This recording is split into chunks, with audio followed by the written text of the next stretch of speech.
शिवरात्रि आ रही है महादेव, और मेरी आपसे यही विनती है कि जैसे आपका और माँ पार्वती का प्रेम अटूट है, वैसे ही मेरा और मेरे पिया का प्रेम भी अटूट हो।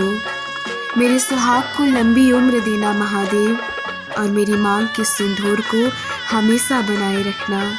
ये जोड़ी सिर्फ एक जन्मों की ही नहीं, हमारा बंधन 7 जन्मों का हो।